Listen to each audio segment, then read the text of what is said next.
Okay so very good morning all of you. तो आज हम लोग क्या डिस्कस करने वाले हैं या आज हम किस टॉपिक के बारे में बात करने वाले हैं। तो देखो आज का हमारा टॉपिक है कोविड-19 इफेक्ट ऑन ब्रेन। ठीक है, हमने बहुत सारे वाइटल ऑर्गन्स ऑलरेडी हमने कवर कर चुके हैं। अगर उसमें आपको कोई भी क्वेश्चन है या कोई कंफ्यूजन होता है तो आप हमसे वो पूछ सकते हैं। आप मुझे कमेंट कर दीजिए, डेफिनेटली मैं उस चीज़ के बारे में बोलूंगा। और जो पहली बार इस वीडियो को देख रहे हैं तो मैं आप लोगों से रिक्वेस्ट कर रहा हूँ, हम यहाँ पे हेल्थ, साइंस और टेक्नोलॉजी इनसे रिलेटेड सारी लेटेस्ट इन्फॉर्मेशन या जो भी कुछ अपडेट्स होती हैं या जो भी कुछ अंडरस्टैंडिंग वाली चीज़ें होती हैं हम उसको समझने की यहाँ कोशिश करते हैं और डिस्कस करते हैं। वैसी इन्फॉर्मेशन आपको इस चैनल पे प्रोवाइड होती है, तो अगर आप हमसे जुड़े रहते हैं तो आपको इनसे रिलेटेड जो भी इन्फॉर्मेशन है वो आप अपडेटेड रहेंगे। प्लस आप लोगों का अपना कोई एक्स्ट्रा क्वेश्चन रहता है, एक्स्ट्रा किसी टॉपिक रहता है जिसके ऊपर आप चाहते हैं कि हम लोग उस बात पे उसके बारे में डिस्कस करें, तो हम उस चीजों को भी वहां पे हम कवर करते हैं। ठीक है, तो आज का हमारा क्या टॉपिक है? आज का हमारा टॉपिक है कोविड-19 इफेक्ट ऑन अ ब्रेन, और इसके बारे में हम यहाँ पे आज बात करने वाले हैं। देखो, हमने अभी देखा है कि बहुत सारे वाइटल ऑर्गन के बारे में देख लिया, लीवर देखा, किडनी के बारे में हमने डिस्कस कर लिया, हमने हार्ट के बारे में डिस्कस कर लिया, और दो डिफरेंट डिजीज के बारे में सोचा कि जिसका कोविड-19 पे क्या असर हो सकता है, जिसमें हमने बात कर ली डायबिटीज को लेकर के, और हमने बात कर ली थी डायबिटीज के साथ साथ हमने कैंसर के बारे में बात कर ली। इतनी चीजों के बारे में तो हमने डिस्कस कर लिया। अब इसमें ब्रेन के बारे में करें तो ब्रेन के बारे में अभी अगर मैं कहूँ कि डेटा, साइंटिफिक डेटा बहुत ज्यादा है कि नहीं है, तो बहुत ज्यादा साइंटिफिक डेटा नहीं है, लेकिन फिर भी कुछ एक्सपेरिमेंट किए गए हैं, कुछ एनालिसिस की गई है, और बहुत ही हाई इम्पैक्ट फैक्टर पेपर्स जो होते हैं नेचर्स के, बहुत ही हाईली क्वालिफाइड रिसर्च पेपर उसमें पब्लिश होते हैं। इतना अच्छा एक रेपुटेड जर्नल है, तो उसके अंदर भी कुछ स्टडी दी गई है कोविड-19 का ब्रेन के ऊपर इफेक्ट को लेकर के। तो मैं आपसे यहाँ पे जो कुछ भी डिस्कस करने वाला हूँ, कुछ उन्हीं के डेटा और कुछ एक्स्ट्रा जो डिफरेंट कुछ पेपर्स में है, पब्लिश डेटा है, उनके बारे में। तो बहुत ही कम रिसर्च है, लेकिन फिर भी रिसर्च की गई है और बताया जा चुका है कि क्या इफेक्ट होता है हमारे ब्रेन पे। और यहाँ पे मैं वापस वैसे बात कर रहा हूँ कि एक तो फ्रेश इंसान है जिसको कोई ब्रेन से रिलेटेड कोई प्रॉब्लम नहीं है, कुछ भी नहीं है, और फर्दर उसका कुछ कोविड-19 का डैमेजिंग या रिस्क फैक्टर हम देख रहे हैं नहीं देख रहे, सिर्फ उसी की बात नहीं होगी, बल्कि जो ऑलरेडी मतलब डिजीज वाला पर्सन है, जो किसी न किसी मेंटल प्रॉब्लम से जूझ रहा है, कोई ना कोई मेंटल प्रॉब्लम है उसे, किसी न किसी तरह की कोई डिजीज है उसे ऑलरेडी, फिर उस वाले केस में अगर कोविड-19 का क्या रिस्क बनता है और कोविड-19 फर्दर को क्या डैमेज करता है, उसके बारे में हम लोग यहाँ पे डिस्कस करने वाले हैं। तो देखो, सबसे पहले तो हम यह देखेंगे किस तरह की, जैसे हमने देखा था लीवर में किस तरह की पर्टिकुलर डिजीज थी, किडनी में कौन सी डिजीज थी, है ना, हार्ट के अंदर कौन सी पर्टिकुलर डिजीज जो है वो बहुत ज्यादा कोविड-19 के रिस्क को बढ़ा देता है या कोविड-19 को अट्रैक्ट करता है, हमने बात की थी ना। उसी तरीके से ब्रेन में भी कुछ डिजीजेज हैं जो ब्रेन की चीजों को मतलब बढ़ा देता है, जो कोविड-19 के रिस्क को बढ़ा सकता है, या कोविड-19 की वजह से ब्रेन की उस तरह की जो डिसफंक्शन है स्पेशली वो ज्यादा हो सकती है। तो वो सबसे पहले आप नोट डाउन करेंगे, फिर हम उसके बाद समझेंगे कि किस तरह की क्या क्या चीजें हैं।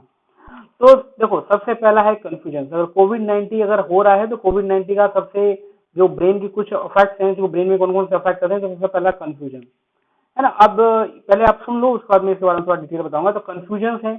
सेकंड हमारा आता है लूज ऑफ कॉन्शियस। कंफ्यूजन मतलब समझ गए ना, कोई चीज को डिसीजन मेकिंग में प्रॉब्लम होना, इस तरह के काम को, इस तरह का डिसफंक्शनलिटी, इस तरह की जो मतलब डिसेबिलिटी है वो कोविड-19 की वजह से ये हो सकता है। Loose of consciousness. कॉन्शियसनेस मतलब कि हमारी अलर्टनेस जो होती है, हम जो अलर्ट रहते हैं, हमें पता है कि हम जो एक्शन में रहते हैं, हमारे जब जाग रहे होते हैं, हम जब काम कर रहे होते हैं कुछ भी, तो हमारा ये कॉन्शियसनेस कहलाता है ना। और अनकॉन्शियसनेस होता है मतलब कि आप बेहोश हो चुके हो, है ना, फैंटिंग हो चुकी है, आपको कुछ पता नहीं चल रहा है, आप समझ नहीं पा रहे हो ना, वो हमारा अनकॉन्शियस वाली बात हो जाती है। तो लूज ऑफ कॉन्शियसनेस मतलब हमारी जो अलर्टनेस होती है, हमारा जो कॉन्शियसनेस होता है, उस कॉन्शियस को भी वो कम हो सकता है, वो अफेक्ट हो सकती है कोविड-19 की वजह से। सीजर्स। सीजर्स मतलब जो मिर्गी के दौरे आते हैं कुछ लोगों को, ये तो कोविड-19 ये काम कर सकता है। कोविड-19 हो सकता है मिर्गी के दौरों को और बढ़ा दे, इस तरह का काम कोविड-19 की वजह से हो सकता है। और फिर नेक्स्ट आता है हमारा lose of smell and taste, जो बहुत ही अच्छी खासी रिसर्च चल रही है, ऑलरेडी बहुत सारे इंस्टीट्यूशन में चल रही है। पुणे के बहुत सारी रिसर्च इंस्टीट्यूशन में ऑलरेडी चल रही है, ये ऑनगोइंग रिसर्च है ना। दिल्ली, आईआईटी दिल्ली में चल रही है ये रिसर्च, और पुणे की एनसीसीएस और एनसीएल इन कुछ जगहों पे चल रहा है, मतलब ये टेस्ट किया जा रहा है, देखा जा रहा है ये स्मेल। और बहुत बाकी अब्रॉड में भी बहुत सारी जगहों पे देखा जा रहा है किस तरीके से कोविड-19 स्मेल और टेस्ट की एबिलिटी जो होती है हमारी, उसको कैसे कम करता है, इसके बारे में भी बहुत सारी एनालिसिस चल रही है। फिर हमारा आता है हेडेक। हेडेक वाली चीजें हैं कि हेडेक बढ़ सकता है, कोविड-19 की वजह से आपको हेडेक रिस्क बढ़ सकता है। हालांकि हेडेक के और भी बहुत जनरल रीजन हो सकते हैं, लेकिन ये भी एक है कि उसको और उसकी जो सिविरिटी है उसको बढ़ा सकता है कोविड-19।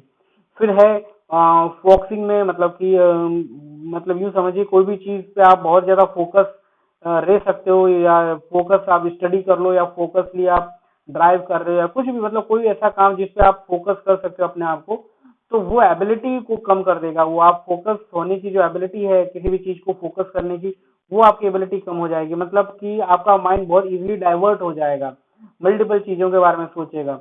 तो इस तरह का भी काम जो है कोविड-19, इस तरह का भी जो डिसफंक्शन है उसको बढ़ा देता है। ठीक। फिर आता है कोई भी काइंड ऑफ बिहेवियरल चेंज, मतलब कि जस्ट आपका कुछ बिहेवियर कुछ है और फिर कोविड-19 हुआ, और कोविड-19 के टाइम फिर आपका कुछ कोविड-19 आफ्टर कोविड-19 इन्फेक्शन आपका हो सकता है बिहेवियर में थोड़ा बहुत चेंजेस आ जाए, है ना, इस तरह का हो सकता है, क्योंकि पर्सनालिटी में थोड़ा बहुत चेंजेस आ सकते हैं। तो देखो इसमें बहुत सारी चीजें, जैसे हेडेक है, या फिर हमने फोकस की बात कर ली, कॉन्शियसनेस की, ये कुछ कुछ चीजें हैं जो इन जनरल है, वो बहुत स्पेसिफिकली नहीं है। लेकिन कोविड-19 का खुद का अपना सिम्टम ही बहुत ही जनरल सिम्टम है, जिसमें कोई भी धोखा खा सकता है कि भाई ये बुखार लगना, ये लगना। उसी तरीके से ये भी चीजें हैं, लेकिन ये चीजें अफेक्ट होती हैं। कोविड-19 अगर हुआ है तो कोविड-19 के बाद ये सब चीजें अफेक्ट हो सकती हैं, इन सब चीजों से बढ़ सकता है, इस तरह के आपका ब्रेन डिसफंक्शन कर सकता है। अब ये होता क्यों है कि देखो बहुत सारे जो कोऑर्डिनेशंस होते हैं, न्यूरल कोऑर्डिनेशंस और न्यूरल सेल्स, वो डैमेज होना शुरू हो जाते हैं। हम अब ये तो समझे कि ये ब्रेन के कुछ डिजीज हैं जो कोविड-19 इन सब के रिस्क को बढ़ा देता है, या इन सब की वजह से कोविड-19 का भी रिस्क है। लेकिन अब हम ये समझेंगे कि कोविड-19 हो क्यों रहा है ब्रेन में और क्या पॉसिबिलिटी है। तो देखो कोविड-19 का सबसे बेस्ट रूट जो है हमारे ब्रेन को डैमेज करने के लिए, वो सीधे है नेजल रूट। सीधे अगर नेजली अगर वायरस गया हमारी नाकों के थ्रू, तो इजिली ब्रेन को पहुंच जाएगा। अब बात करेंगे कहीं भी ब्लड इन्फेक्शन या लंग्स के थ्रू आया तो उसको ब्रेन तक, ऐसा नहीं कि वो जा नहीं सकता, जाएगा, लेकिन उसको ऑलरेडी पहले अपना कॉलोनी फॉर्मेशन मिल गया भाई, वो अपना लंग्स में कॉलोनी फॉर्मेशन बहुत इजीली कर लेगा, वहां पे अपना सारा काम कर लेगा, है ना। लेकिन अगर नेजल रूट से जा रहा है तो आपके ब्लड या लंग्स में जहां जाना है जा सकता है, लेकिन वहीं वहीं सेम टाइम वो उसको ब्रेन को भी इन्फेक्ट कर सकता है। प्रोबेबिलिटी बहुत कम होती है, लेकिन वो जा सकता है। अच्छा, हम ये एक चीज आपको बता दूं, बहुत सारे हेल्थ केयर वाले बच्चे जान रहे होंगे, या जो भी हेल्थ केयर से रिलेटेड लोग हैं, वो पर्सनल्स हैं, वो सब जान रहे होंगे कि हमारे ब्रेन के अंदर एक होता है क्या, एक फिल्टर होता है, एक नेचुरल फिल्टर होता है, जो क्या करता है कि 200 नैनोमीटर से ज्यादा बड़े वाले पार्टिकल्स जो भी होते हैं उसको ब्रेन में एंटर नहीं होने देता है। 200 नैनोमीटर से लेस वाले पार्टिकल को ही एंटर होने देता है, और उसको हम बोलते हैं ब्लड ब्रेन बैरियर। ठीक है, ब्लड ब्रेन बैरियर। तो क्योंकि ब्रेन के अंदर हमारा ब्लड भी जा रहा है, तो ब्लड के अंदर सारे कंपोनेंट नहीं चले जाएंगे, क्योंकि हमारा ब्रेन इतना प्रीशियस है। ब्रेन है तो सब कुछ है, सारा हमारा कॉन्शियस, हमारी जो भी एक्शन है, everything is get control by brain. हमारे अंदर हार्मोनल एक्टिविटी है या बाकी जो फीडबैक मैकेनिज्म होता है, सारा हमारा ब्रेन कैलकुलेट करता है। ब्रेन हमारा इतना इंपॉर्टेंट है, इसी वजह से ब्रेन को नेचुरल वे में इतना तरह से प्रोटेक्शन किया जाता है।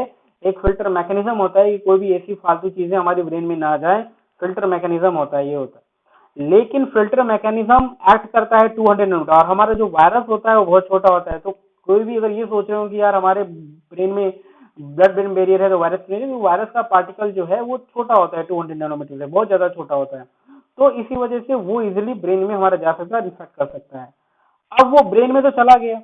अब मैंने आपको हमेशा एक बोला था रिसेप्टर वाला, मैं उसको वापस से मैं एक्सप्लेन नहीं करूंगा। अगर आपको ACE2 रिसेप्टर अगर वापस से जानना होगा तो आप मेरे प्रीवियस वीडियोस आप देख लीजिए, उसके बारे में है। लेकिन यहाँ पे भी मैं सुपरफिशियली बस बता दूंगा कि ACE2 रिसेप्टर्स जो होते हैं वो एक्सप्रेस होते हैं। हम मैंने बताया बहुत सारे वाइटल ऑर्गन में भी एक्सप्रेस होते हैं, नॉर्मल एक्सप्रेस होते हैं, और कहीं कहीं पर ACE ब्लॉकर्स अगर हम ले ले, ACE ब्लॉकर, ACE2 रिसेप्टर मैंने बोला, और मैं क्या बोल रहा हूँ, ACE ब्लॉकर। और कोई कोई किसी डिजीज कंडीशन की वजह से ACE ब्लॉकर को कंज्यूम करता है, या ACE ब्लॉकर के डोज दिए जाते हैं, तो वहां पर ACE2 जो होता है वो ओवर एक्सप्रेस हो जाता है। एक होता है नॉर्मल एक्सप्रेशन, एक होता है ओवर एक्सप्रेशन। तो उन सब जगहों पे ओवर एक्सप्रेशन हो जाएगा once you are using ACE blocker. जब ACE ब्लॉकर आपको डोज दिया जा रहा है डॉक्टर के थ्रू, जो हार्ट पेशेंट्स में ज्यादातर होगा और लीवर पेशेंट्स में ज्यादातर होगा, उन लोगों को दिया जाता है। तो वहां पे वो दिक्कत है। लेकिन जिनको ऐसा कोई ब्लॉकर नहीं दिया रहा है तो बाय डिफॉल्ट भी वहां पर ACE2 एक्सप्रेस हो रही है। अगर ACE2 एक्सप्रेस हो रही है तो वहां पर आपका क्या है, ACE2 ब्लॉकर अगर मौजूद है, मतलब ACE2 एक्सप्रेस हो रहा है, तो डेफिनेटली जो हमारे स्पाइक वाले वायरस होते हैं वो इजिली पेनिट्रेट करके अंदर, मतलब इजिली उनके थ्रू फैसिलेट होकर के हमारी न्यूरल सेल्स सब में जा सकती हैं। और यहाँ पे मैंने स्पाइक वाला अगेन मैंने यूज किया, just not the corona thing, क्योंकि यहाँ पे मर्स है, मर्स वायरस पे भी टेस्ट हुई, जो कुछ पब्लिश पेपर्स है वहाँ पे मर्स के बारे में भी दे रखा है इन्फॉर्मेशन। तो मर्स वाले वायरस भी अंदर चले जाते हैं और इजिली हो जाएगा, तो ये स्पाइक है तो इजिली हो जाता है, चाहे उसके अंदर सर्स मर्स सार्स ले ले आप, मर्स ले लो आप, या फिर कोविड ले लो, कोरोना ले लो, हर जगह ऐसा होता है, even in the case of AIDS virus also. तो यहाँ पे ये सारी चीजें होती है, उसके थ्रू वो एंटर कर जाता है, सारी चीजें होती है। लेकिन इसके अलावा और क्या होता है, देखो इसके रिस्पॉन्स में क्या होता है, हमारी बॉडी रिस्पॉन्स करती है, इन्फ्लामेटरी रिस्पॉन्सेस करती है। तो इन्फ्लामेटरी रिस्पॉन्सेस में सबसे पहला वो साइटोकाइन को रिक्रूट करती है, जो जिसको हमने बोला था साइटोकाइन स्टॉर्म प्रीवियस केस में, सेम चीज यहाँ पे होती है। तो उससे क्या होगा, हमारी जो न्यूरल सेल्स वगैरह होती हैं वो थोड़ा डैमेजिंग इफेक्ट उन पे ज्यादा हो जाता है। उनके डैमेजिंग इफेक्ट की वजह से वो सारे सिम्टम्स होते हैं जो मैंने आपको बताए, ये सारी कॉन्शियसनेस का लूज होना, फोकस का लूज होना, ये सारी जो कुछ डिसेबिलिटी होती है हमारी ब्रेन की, ये सारी हमारे स्पीक में प्रॉब्लम हो जाती है, हमें स्मेल प्रॉपर नहीं कर पाते हैं, ये सारे साइड इफेक्ट पॉसिबल हैं। आपको स्पीच में प्रॉब्लम होगी, आपकी जो आंखें हैं दोनों में से कोई एक आंख जो है ब्लिंक करने लग जाएगी इस तरीके से, या इस तरीके से कुछ भी हमारी आंखें ब्लिंक करना शुरू कर देती हैं। अगर हमारे लेफ्ट टेम्पोरल रीजन पे कहीं हमारे कुछ इम्पैक्ट पड़ता है तो ऐसा है। लेकिन ये सभी के साथ सेम होगा ऐसा नहीं हो रहा है, वो डिपेंड करता है किसको किस तरह के इन्फेक्शन लेवल हुआ है, कितना टाइम हुआ है और कितना हम थेरेपी स्टार्ट कर रहे हैं, उन सारी चीजों पे। लेकिन ये सारी कुछ प्रॉब्लम एसोसिएटेड है। अगर ये कोविड-19 हो रहा है तो कोविड-19 अगर ब्रेन के थ्रू इन्फेक्शन हुआ है तो ये सारी चीजें की पॉसिबिलिटीज हैं जहां पर ये सारी चीजें हो जाती हैं। और अगर कोई पहले से ही ब्रेन का पेशेंट है, जिस स्पेशली मैं कहूँ कोई हाइपरटेंशन का मरीज है जिसका, या फिर ब्रेन हेमरेज जिसका हुआ है अर्ली में और वो जस्ट रिकवर हुआ है ब्रेन हेमरेज से, तो वो ब्रेन हेमरेज से जो रिकवर हुआ है, देखो ब्रेन हेमरेज भी दो तीन तरह के होते हैं, मैं हल्का सा सुपरफिशियली बता देता हूँ। एक होता है मेजर ब्रेन हेमरेज, होता है जब सर्जरी करनी पड़ती है, तो जब सर्जरी करनी पड़ती है वो अलग है, फिर उस क्लोट को बाहर निकाला जाता है। एक होता है एक मॉडरेट लेवल या माइल्ड लेवल का ब्रेन हेमरेज, जिसके अंदर छोटा सा ब्लड क्लोट रहता है और फिर डॉक्टर आपको मेडिसिन देता है और बोलता है ये मेडिसिन लो और धीरे धीरे ये जो ब्लड क्लोट है डिसॉल्व हो जाएगा और वाइप आउट हो जाएगा। तो अगर इन दोनों केस में अगर फिर कोविड-19 अगर आपको हो रहा है अनफॉर्चुनेटली, तो वो और भी ज्यादा वर्स कर देगा, स्पेशली सर्जरी वाले, वो तो वर्स कर ही देगा, वो और भी ज्यादा उस चीज को बढ़ा देगा। और जो ब्लड क्लोट वाले हैं वो उतना मतलब वो भी अफेक्ट करेगा, वो ब्लड क्लोट हील होने की बजाय वो और बढ़ता जाएगा, उस तरह की चीजों और इनहेंस हो जाएंगी उस ब्लड, क्योंकि खुद कोविड-19 का इन्फेक्शन की वजह से जो हमारा इन्फ्लामेटरी रिस्पॉन्स प्रोड्यूस होता है, वो इन्फ्लामेटरी रिस्पॉन्स और भी ज्यादा ब्लड क्लोट का फॉर्मेशन करा देता है और उस चीज को इनहेंस करा देता है। तो वो ब्रेन हेमरेज वाली पॉसिबिलिटी जो है, रीच है, वो उसको और डैमेजिंग इफेक्ट पर ले जाता है। तो डेफिनेटली ब्रेन हेमरेज वाला कंडीशन अगर है, चाहे वो माइल्ड कंडीशन है आपका या सर्जिकल लेवल वाला आपका हुआ है जस्ट रिसेंटली अगर भी है, तो you should need to get some precautions कि आप ध्यान रखो अपना, इस तरह के जो इंटरेक्शंस होते हैं या ऐसी जो पॉसिबिलिटी है जो आपको इन्फेक्शन हो सके उसको अवॉइड करना है, ये आपको समझ में रखना ही है, ठीक है। तो ये कुछ चीजें हैं जो जहाँ पे आपको ब्रेन अफेक्ट करता है। और भी मैंने कुछ क्वेश्चंस देख लेता हूँ कुछ एक्स्ट्रा रखे हैं कि नहीं, ठीक है। हाँ, फिर मैंने आपको वही देखो, मैंने आपको पहले बता दें कि मैंने बताया वो साइटोकाइन स्टॉर्म है जो इन्फ्लेमेटरी रिस्पॉन्स वाला होता है, ब्लड क्लोट को क्या कर रहा है, वो बढ़ा दे रहा है, ब्लड क्लोट आप में ज्यादा प्रोड्यूस हो रहा है, इसकी वजह से भी आपको दिक्कत हो सकती है, ठीक है। अब यहाँ पे जो कुछ पेशेंट देखे गए थे तो उन पेशेंट्स में कुछ परसेंटेज जो निकला हुआ है, वो परसेंटेज तो डेफिनेटली वो कम है, बहुत ज्यादा हाई परसेंटेज नहीं है। लेकिन और स्पेशली अगर कोई सिग्निफिकेंट डेटा है, अगर उसमें सिग्निफिकेंट डेटा है हमारा कि जो 30 से 40 यहाँ पे जो कुछ एज वाले ग्रुप हैं उनमें ये ज्यादा देखा गया है, उनमें ये ज्यादा, और इसी की वजह से, और उन्हीं में सबसे ज्यादा जो ब्रेन हेमरेज की कंडीशंस और ये सब उत्पन्न हो गई है, मतलब ज्यादा प्रोबेबिलिटी देखेंगे तो एज 30 टू 40 के बीच वाले लोगों में ये थोड़ा ज्यादा देखने को मिला है। और एक चीज लेकिन मैं आपको अभी क्लियर करता हूँ कि ये जो भी अभी डेटा है ना ब्रेन के रिस्पेक्ट में, ये बहुत ही ज्यादा बहुत बड़ी कोई स्टडी नहीं की गई है किसी ने भी, और जिन लोगों ने भी अभी स्टडीज किया है बहुत ही ज्यादा फ्रूटफुल स्टडी नहीं है, मैं ये बोलूंगा। इसमें और भी ज़्यादा रिसर्च करने की ज़रूरत है। इसमें बहुत ज़्यादा चीज़ें बताई नहीं गई हैं, लेकिन और बहुत ज़्यादा कंफर्मेटरी मतलब टेस्ट नहीं है। तो इसी वजह से इस पे तुरंत ऐसा मत आप ट्रस्ट कर लो इस चीज़ों पे। अगर कोई आपको बोल रहा है कुछ बोले कि भाई ये होने से एग्जैक्टली यही हो जाएगा, ऐसी कंडीशन नहीं है। मतलब कोई किसी को कोविड-19 हुआ भी है तो ऐसा नहीं कि उसके ब्रेन पे 100% इफेक्ट आएगा। इवन अगर उसका ब्रेन इन्फेक्शन भी हुआ है तो ब्रेन इन्फेक्शन भी अगर हो रहा है, मतलब ब्रेन में भी जाकर अगर कोविड-19 का कुछ हो रहा है, तो ऐसा नहीं है कि अगर वो रिकवर हो सकता है वो प्रॉपर ट्रीटमेंट वगैरह से। ऐसा नहीं है कि ट्रीटमेंट नहीं होगा या रिकवरिंग नहीं होगी या वो बंदे को ब्रेन हेमरेज हो जाएगा, ऐसा जरूरी नहीं है। अगर आप एक नॉर्मल इंसान थे, अगर आपको कोविड-19 हुआ, ब्रेन के अंदर इन्फेक्शन हुआ, तो इसका ये जरूरी नहीं है, 100% नहीं है कि आपको ब्रेन हेमरेज समथिंग होगा, क्योंकि वो अभी एकदम फ्रूटफुल डेटा नहीं है। लेकिन वो कुछ डैमेज, कुछ इफेक्ट जरूर करेगा आपको, कुछ ना कुछ थोड़ा सा कंफ्यूजन या फोकस लूज इस तरह की छोटी मोटी चीजें जरूर कर सकता है। ये है, 100% वो गारंटी नहीं है। लेकिन ये एक चीज की गारंटी 100% है, अगर आपको थोड़ा सा भी ब्रेन हेमरेज से रिलेटेड कोई प्रॉब्लम रही है, अगर वो माइल्ड लेवल पे रही है या बहुत ही सीवियर लेवल, मतलब कि आपका सर्जरी समथिंग हुआ है, तो डेफिनेटली ये और भी ज्यादा डैमेजिंग इफेक्ट कर सकता है। अगर कोविड-19 का इन्फेक्शन ब्रेन में हो रहा है तो 100% वो बहुत ज्यादा कर सकता है, वो सीवियर भी कर सकता है। तो वहां तक ये बात जरूर है, बाकी आपको इतना सोचने की जरूरत नहीं है। फिर भी तो ये वाली बात थी। और नॉर्मली अगर आपका ट्रीटमेंट भी हो रहा है पेशेंट, अब जब देखो सिंपल सी बात है कि सर्जरी या समथिंग तो आपको अवॉइड करना है। सर्जरी जैसी चीजें जो है आपको अवॉइड करना है, आपको हॉस्पिटल विजिट वगैरह अवॉइड करना है, जो मैं बार बार बोल रहा हूँ।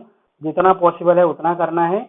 जब लग रहा है, अब अगर बहुत ऐसी कोई चीज है, बहुत ही क्रूशियल कोई डिजीज है जहाँ पे बहुत ज्यादा एडवांसमेंट हो सकता है, स्टेज का, डिजीज का स्टेज बहुत ज्यादा एडवांसमेंट में जा सकता है या बहुत क्रिटिकल सिचुएशन आ सकती है, तो definitely you should need to take care this hospital visit and doctor consultation, ये सब आपको करना ही पड़ेगा। लेकिन डॉक्टर का कंसल्टेशन वगैरह अगर आप वर्चुअल वे में कर सकते हो, कोई ऐसी प्रॉब्लम नहीं है, कोई सीवियर केस नहीं हो रहा है, तो डेफिनेटली आपको वही करना है। तो ब्रेन के बारे में अभी इतना ही। और ACE2 रिसेप्टर एक जनरल जो हमने बात बता दी कि इतनी सारी चीजें हैं, और इसमें बहुत सारी कुछ ऐसी भी चीजें हैं जो ज्यादा मॉलिक्यूलर लेवल पे है, तो शायद वो जनरल पब्लिक को उतना समझ में नहीं आए।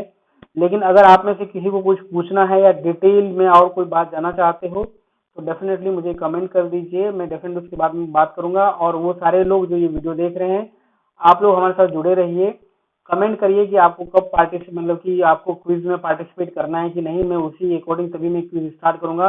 उस क्विज का फायदा ये होगा कि अगर आपने क्विज जीत रहे हो, अगर आप 4 to 5 या 10 लोग सिलेक्ट होंगे हर क्विज के लिए, टॉप 5 या टॉप 10, तो उन सभी क्विज में अगर आप सिलेक्ट होते हो, और ये क्विज जो है उसमें वो क्वेश्चन पूछे जाएंगे जिसका एक्सप्लेनेशन मैंने ऑलरेडी अपने सारे वीडियोस में दे रखा है। तो मैं आपको रेफरेंस भी दे दूंगा कि कौन से वीडियो का कौन सा क्या देखना है आपको। मतलब मैंने पहले बता रखा है, मंडे टू फ्राइडे जितने भी वीडियोस होते हैं उन्हीं वीडियोस में से मैं आपसे क्वेश्चन पूछूंगा। तो अगर उन क्वेश्चन का आप आंसर देते हो तो successfully 400 to 500 in a month आप जीत सकते हो। लेकिन ये मुझे कैसे पता चलेगा? अगर आप लोगों का जो इंटरेस्ट होगा तो आप मुझे कमेंट करिए, yes you want to be participate in a quiz. तो अगर आप उस क्विज में पार्टिसिपेट करना चाहते हो तो आप कमेंट करिए, फिर मैं फर्दर उसका हो सकता है फिर जब भी मैं कमेंट देखूंगा तो फिर भी नेक्स्ट वीडियो के अंदर मैं फर्दर प्रोसेसिंग बताऊंगा कब से क्या होना है। लेकिन क्विज में कौन से क्वेश्चन पूछे जाएंगे, वही क्वेश्चन, वही सारी चीजें जो मैं ऑलरेडी अपने वीडियो में एक्सप्लेन कर चुका हूँ। मंडे टू फ्राइडे की जितने भी वीडियोस हैं उन्हीं में से मैं पूछूंगा। सैटरडे को मैं क्वेश्चन पूछूंगा, संडे को अनाउंस करूंगा, और संडे को ही बाकी लोगों को मैं प्राइज मनी भी दे दूंगा, कैश मनी भी जो दे दूंगा, जो भी प्राइज मनी है वो। लेकिन फर्दर प्रोसेसिंग के लिए मैं एक सेपरेट वीडियो बना दूंगा जिसको मैं अपने आई कार्ड में डाल दूंगा। आप आई कार्ड से देख सकते हो क्या डिटेल है क्या नहीं। अभी आपको वो नहीं मिलेगा। अगर आपके कमेंट्स मुझे मिलते हैं कि yes you are interested for playing this quiz, then definitely मैं उसका एक सेपरेट वीडियो बना दूंगा कि what is the real procedure and how we should need to proceed. और वो एक सारे वीडियोस के आई बटन में रहेगा, तो बस आपको हमेशा देख लेना होगा जो भी नए लोग आते हैं। तो बाकी लोगों को भी अगर एक्स्ट्रा कोई क्वेश्चन है अभी ब्रेन से रिलेटेड, या कोई एक्स्ट्रा किसी चीज के बारे में, किसी बॉडी पार्ट का इफेक्ट आप जानना चाह रहे हो, तो डेफिनेटली डिस्क्राइब मुझसे क्वेश्चन पूछ सकते हैं, मुझे मेल कर सकते हैं। किसी को यहाँ पे फैक्ट्स और फिगर्स चाहिए जो मैंने बात कही, उसके लिए कोई पब्लिकेशन चाहिए तो मुझे मेल करिए, मैं आपको सेपरेट प्रोवाइड करूंगा। और वो सारे लोग जो पहली बार जुड़े हैं, पहली बार मेरा वीडियो देख रहे हैं, तो प्लीज आप हमारे साथ जुड़े रहिए। यहाँ पे मैं हेल्थ, साइंस और टेक्नोलॉजी रिलेटेड सारी इन्फॉर्मेशन यहाँ पे मैं अपडेट करता हूँ। अभी के लिए बाय।